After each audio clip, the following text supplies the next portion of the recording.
কোনোভাবে যদি এই 6 দিন বাবা মাকে বোঝানো যেত, তাহলে সেনানিবাসে গেলে আর 3-4 বছরও বাড়িতে ফিরত না সে। একজন আর্মি ক্যাপ্টেন হয়ে বাল্য বিবাহ করার মতো নিচু একটা কাজকে সমর্থন করতে মন মানছে না প্রহনের। রাত কম হয়নি, দেয়াল ঘড়িটা টুং টুং আওয়াজ করে জানান দিচ্ছে যে 12টার ঘরে এসে পৌঁছে গেছে। প্রহন বেলকুনির রুম থেকে আসলো। মা বাবার উপর জেদ করে রাতের খাবারটাও খায়নি, শুধুমাত্র বাবা একজন হার্টের পেশেন্ট বলেই সবকিছু সহ্য করে নেওয়ার চেষ্টা করেছে প্রহন। না হলে আজকে আবার সেনানিবাসে ফিরে যেত। আর এদিকে বিছানায় শুয়ে এপাশ ওপাশ করছে চৈতি। ঘুমের মাঝে মেয়েটা বড্ড চটপটে, শান্ত হয়ে কোনো কাজ করা এই মেয়ের পক্ষে সম্ভব হয় না। সর্দার সাহেবের পাশেই ঘুমিয়ে আছেন জুনাইদা, কিন্তু সর্দার সাহেবের দু চোখ এক করতে পারছেন না। শোয়া থেকে উঠে তিনি চলে গেলেন মেয়ের রুমে। পুরো বিছানা দখল করে ঘুমিয়ে আছে চৈতি। সর্দার সাহেব মেয়ের মাথার কাছে বসলেন, মাথায় হাত বুলিয়ে দিয়ে কপালে চুমু খেলেন।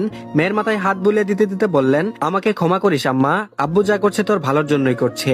সকাল থেকে আত্মীয় স্বজনের আগমন ঘটছে প্রহনদের বাড়িতে। আত্মীয় স্বজন বলতে প্রহনের ফুফুরা আর মামা মামিরা। ঘটা করে এখন কিছু করতে যাচ্ছেন না রেদওয়ান চৌধুরী। সূর্যের সোনালী আভা জানালার কাজ ভেদ করে প্রহনের চোখে মুখে পড়তে ভ্রু কুচকে গেল তার। সেই ভোরে উঠে নামাজ পড়ে আবারও ঘুমিয়েছিল প্রহন। সেই আরামের ঘুমটা সূর্য মামা ভেঙে দিল। 2 হাত দিয়ে চোখ কচলাতে কচলাতে শোয়া থেকে উঠে বসে প্রহন। বালিশের কাছ থেকে মোবাইলটা হাতে নিয়ে দেখলো বেলা 10টা বাজে। আর এইদিকে 9টার দিকে স্কুলে যাওয়ার জন্য তৈরি হয়েছিল চৈতি। পরিবারের সবাই বারণ করে দিয়েছে আজ স্কুলে যেতে। চৈতি তো মহা খুশি আজ স্কুলে যেতে হবে না বলে। আর সাথে রাস্তার ওই রিফাতের কুটুক্তির সম্মুখীন হতে হবে না।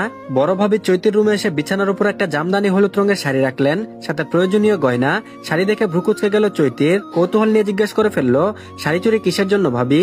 রূপা কিছু বলতে যাবে তখন ওই জুনাইদা রূপাকে ডেকে বললেন, বড় বউ এইদিকে আসো, চৈতির সব প্রশ্নের উত্তর সে পেয়ে যাবে।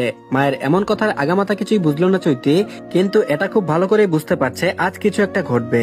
আর এদিকে সিঁড়ি বেয়ে নিচে নামছে, আর ড্রয়িং রুমে সবাই হই হুল্লোড়। ভ্রু কুচকে দেখছে প্রহন, হঠাৎ এত আয়োজন কেন? মস্তিষ্কের আশেপাশে তো একটাই কথা ঘুরপাক খাচ্ছে, বিয়ে।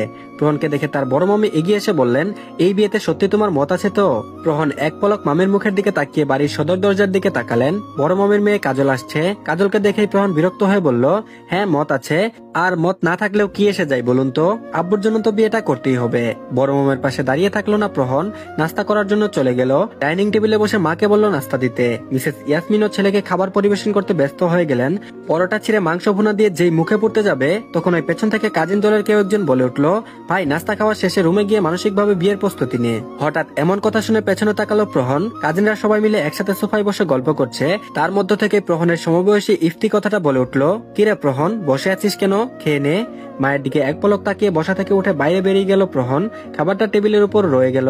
সবাই শুধু হা করে তাকিয়েছিল প্রহনের চলে যাওয়ার দিকে। মিসেস ইয়াসমিন ইফতির কাছে গিয়ে বলল, ছেলেটাকে শান্তিমতো একটু খেতেও দিলি না তুই? কি দরকার ছিল বলতো ওকে এখনই কথাটা বলার?